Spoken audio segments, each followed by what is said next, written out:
Welcome to the bird media. నేను మీ పవన్ కృష్ణమూర్తి. లోక్సభలో TMC MP Abhishek Banerjee చాలా చక్కటి స్పీచ్ ఒకటి ఇచ్చారండి. ఆ స్పీచ్ సారాంశం ఏంటంటే, ఆయన చెప్పినటువంటి విషయాలు పుట్టిన దగ్గర నుంచి చచ్చిపోయే వరకు కూడా ప్రతి మనిషి అన్ని దశల్లోనూ పన్నులు కడుతూనే, అంటే ట్యాక్సెస్ మనం కడుతూనే ఉన్నామని. ఇది యాక్చువల్లీ డిబేట్ జరగాల్సినటువంటి ఒక అంశం.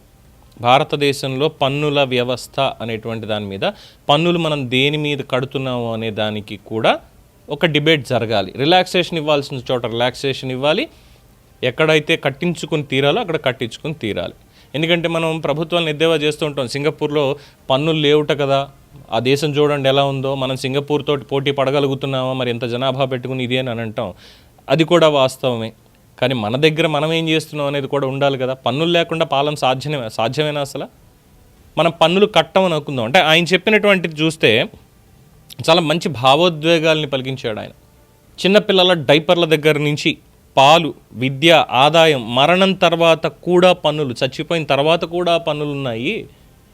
ఏమిటి కర్మ మనకి పన్నులతోటి అని మాట్లాడేశారు. అది కూడా ఇప్పుడు నరేంద్ర మోడీ గారి ప్రభుత్వం, బీజేపీ ఎన్డీఏ ప్రభుత్వం పన్నుల మీద పన్నులు వేస్తుందని మాట్లాడేశాడు. మరి ఈ పన్నుల వ్యవస్థ, ఈ ట్యాక్సేషన్ అనేటువంటిది ఎక్కడి నుంచి వచ్చింది? నరేంద్ర మోడీ గారు ప్రధానమంత్రిగా ఉన్న క్షణం నుంచే ఈ పన్నులు అనేవి మొదలుపెట్టారా? అంతకుముందు ఎవరు ఇన్కమ్ ట్యాక్సులు, లేదంటే సేల్స్ ట్యాక్సులు, లేదంటే ఇతరత్ర ట్యాక్సులు ఏది కట్టలేదా? ఇప్పుడు మాత్రమే తీసుకొచ్చారు ఆయన.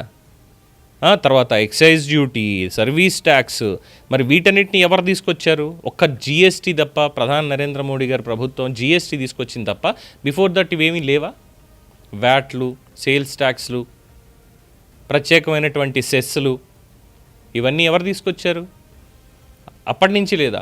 సో ఇక్కడ ముందు ఈ రాజకీయ నాయకులకి తెలివితేటలు బాగా మీరిపోయి ఇలాంటి మాటలు మాట్లాడేటప్పుడు కామన్ మ్యాన్ తరఫున మేము మాట్లాడుతున్నాము అని అనుకుంటున్నారు, కానీ కామన్ మ్యాన్ తరఫున వాళ్ళు మాట్లాడట్లా.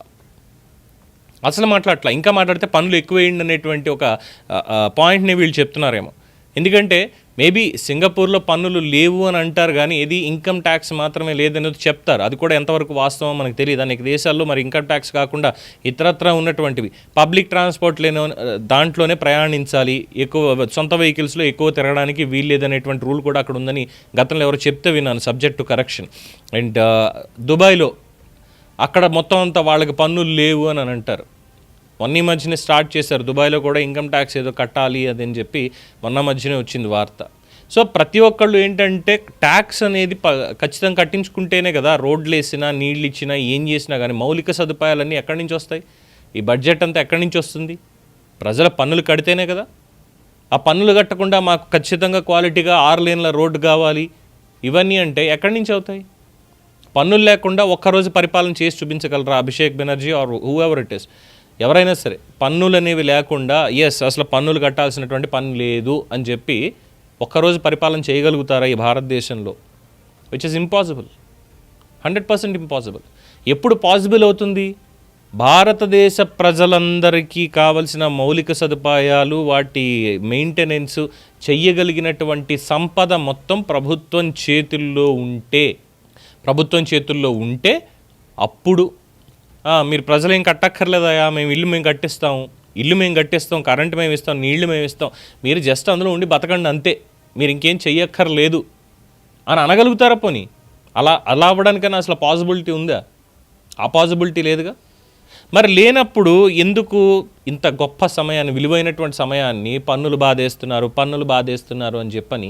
నిజమే, ఒక రకంగా మంచి విషయాన్ని లేవనెత్తారు, కానీ చెప్పేటువంటి పద్ధతి, అలాగే మాట్లాడేటువంటి పని ఏదైతే తీసుకున్నారో ఆమోదయోగ్యంగా, ఆచరణాత్మకంగా ఉండాలి. అది లేకుండా కేవలం సెంటిమెంట్ని మాత్రమే రగిలిస్తామంటే అది నిరర్ధక ప్రయత్నం, 100%. ఇప్పుడు ఆయన మాట్లాడిన దానివల్ల ఏమైనా పన్నులు తగ్గిపోతాయా భారతదేశంలో? ఏ పన్నులు తగ్గగలుగుతాయో చెప్పగలుగుతారా? పోనీ అట్లీస్ట్ దానికి ఇది రోడ్ మ్యాప్. ప్రధాని గారు మనం ఇన్ని పన్నులు వేస్తున్నాం భారతదేశపు ప్రజల మీద, ఇంత ఇబ్బంది పడుతుందని చెప్పినటువంటి వ్యక్తి ఈ రోడ్ మ్యాప్ ఇలా ఇచ్చి దీంట్లో ఇగో ఈ పన్నులు మనం తగ్గించవచ్చు అని చెప్తే కదా అప్పుడు బాగుండేది. అలా కాకుండా కాయిన్కి ఒకవైపే అన్నట్టుగా చెప్పేసి పన్నులు బాధేస్తున్నారు అని చెప్పి మాట్లాడితే అర్థం ఉండదు. సో ఎవరైనా సరే ఈ అంశానికి సంబంధించి భారతదేశంలో పన్నుల వ్యవస్థ ఏ పన్నులు ఉన్నాయి, ఎందుకు కట్టాల్సి వస్తోంది, వీటన్నిటిని చెప్పి ప్రభుత్వం ఈ పన్నులు వసూలు చేయకూడదు అనే దానికి సిద్ధాంతపరంగా ఇవి వసూలు చేయాల్సినటువంటి అవసరం లేదు, ఈ పన్నులు అవసరం లేదు అని చెప్పి ప్రధానమంత్రికి లేదు ప్రభుత్వానికి, రాష్ట్ర ప్రభుత్వాలైనా కేంద్ర ప్రభుత్వం అయినా వీళ్ళందరికీ ఒక రోడ్ మ్యాప్ అనేది ఇస్తే డెఫినెట్గా దాని మీద మనం మాట్లాడవచ్చు. ప్రజలందరూ కలిసి ఏకీకృతంగా దాని మీద నిర్ణయం తీసుకోవడానికి అవకాశం ఉంటుంది. అలా కాకుండా ఇచ్చినటువంటి వాల్యుబుల్ టైంలో మేము ఇంతే మాట్లాడతాం, ఇలాగే మాట్లాడతాం అని చెప్పి పెట్టి కూర్చుంటే అంత ఆమోదయోగ్యంగా ఉండదు.